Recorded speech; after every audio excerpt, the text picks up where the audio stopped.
Baik. Assalamualaikum warahmatullahi wabarakatuh.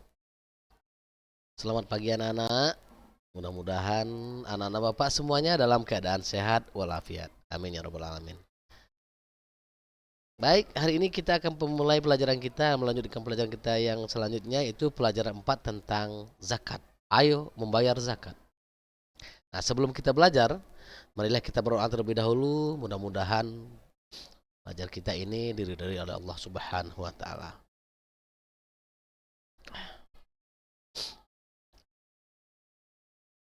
Nah, tujuan kita mempelajari tentang zakat adalah supaya anak-anak Bapak bisa memahami makna zakat. Kemudian juga menyebut macam-macam zakat.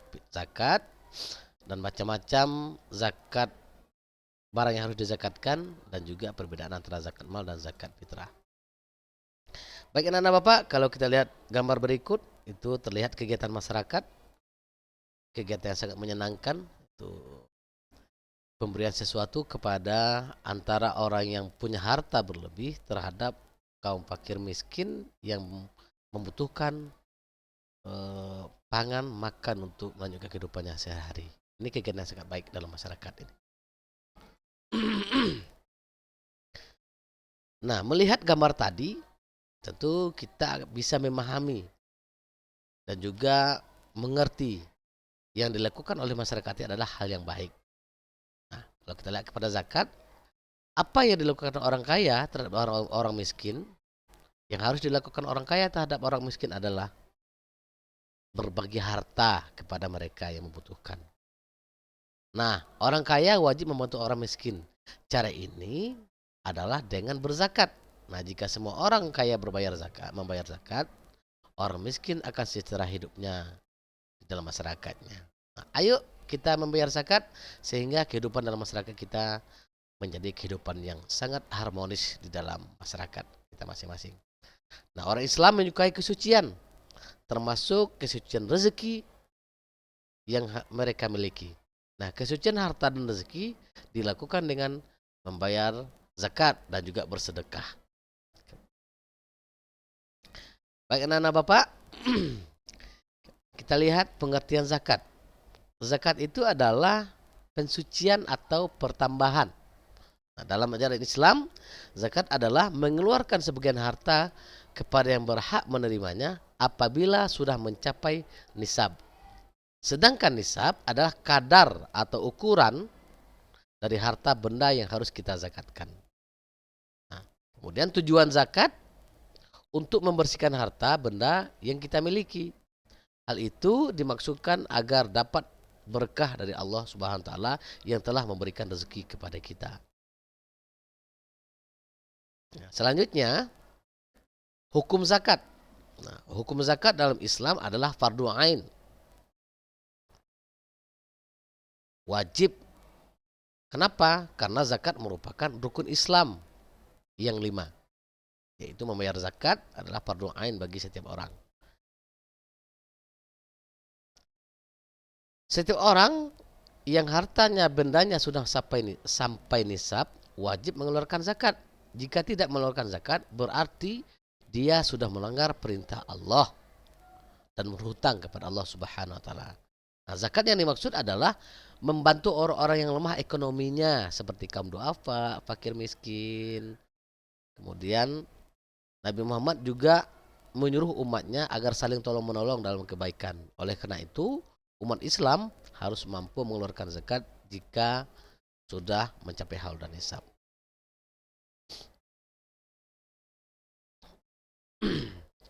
Nah, yang harus kita zakatkan seperti apa saja harta yang yang harus kita zakatkan. Yang pertama, binatang ternak seperti unta, sapi, kerbau, kambing, domba atau biri-biri. Nah, binatang tersebut wajib kita zakatkan apabila sudah sampai nisabnya. Kemudian yang kedua, emas dan perak. Nah, emas dan perak itu nisab emas adalah 94 gram dan zakatnya 2,5%. Kemudian juga perak itu 624 gram dan zakatnya adalah 2,5%.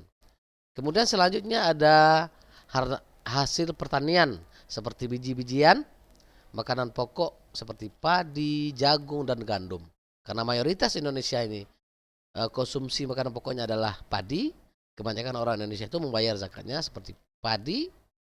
Kalau untuk zakat fitrahnya padi, dan ada juga sebagian daerah yang makanan pokoknya jagung dan gandum.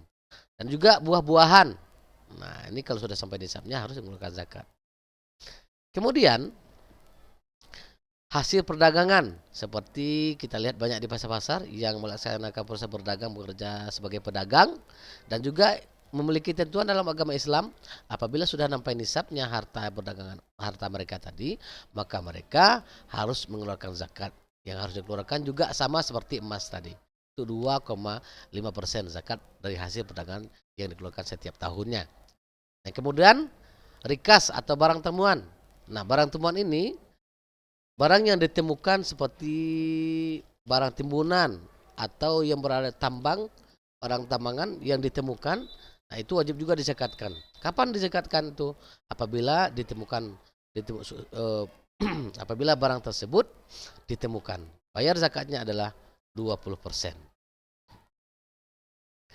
Kemudian kita masuk kepada zakat fitrah. Nah, tadi kita sudah mengetahui tentang pengertian zakat. Nah, kalau zakat fitrah ini adalah zakat yang harus kita keluarkan oleh setiap umat Islam pada hari bulan Ramadan, di akhir bulan Ramadan.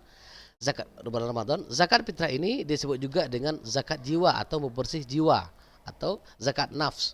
Tujuannya adalah untuk mensucikan jiwa kita masing-masing sebagai orang muslim, menyempurnakan ibadah puasa kita.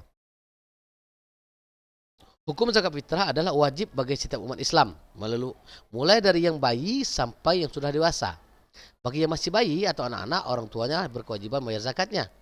Kemudian bagi orang tua renta yang sudah tua renta, yang membayar zakatnya adalah orang yang menanggung kehidupan orang tersebut. So, kalau orang tua kita tua, kita membayarkan zakat fitrahnya. Syarat wajib zakat. Nah, sebelum membayar zakat itu kita harus tahu dulu apa syarat wajib zakat itu. Yang pertama orang Islam, kemudian lahir mereka itu atau masih hidup mereka sampai terbenamnya matahari pada penghabisan bulan Ramadan, itu wajib bayar zakat. Syaratnya. Kemudian memiliki kelebihan harta. Nah, untuk makan saja kita nggak cukup, berarti kita nggak harus bayar zakat fitrah. Tapi kalau kita berlebih itu wajib zakat fitrah itu. Nah, kalau waktu membayar zakat itu sudah saya sampaikan di awal tadi, zakat fitrah itu boleh dikeluarkan pada awal Ramadan dan paling afdalnya adalah di malam takbiran atau akhir bulan Ramadan.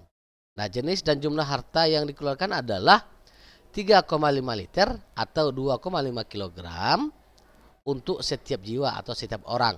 Nah, itu takaran pembayaran zakat fitrah.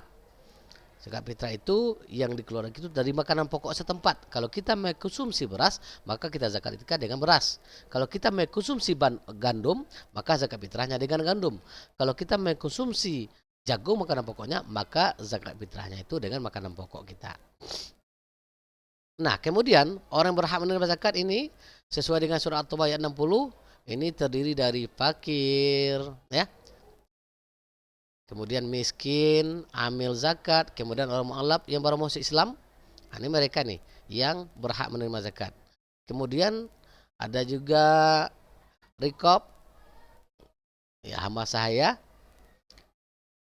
Kemudian ada juga garim, orang yang berhutang, orang yang berhutang. Kemudian ada orang dari di jalan Allah, itu fisabilillah. Kemudian ada ibnu sabil. Ada 8 asnaf itu yang berhak menerima zakat. Nah, kemudian hikmah zakat apa? Nah, setelah kita bayar zakat, tentu ada hikmahnya. Yang pertama, kita bisa menolong kaum duafa, kaum yang membutuhkan bantuan. Kemudian kita juga bisa membersihkan diri kita dari sifat kikir.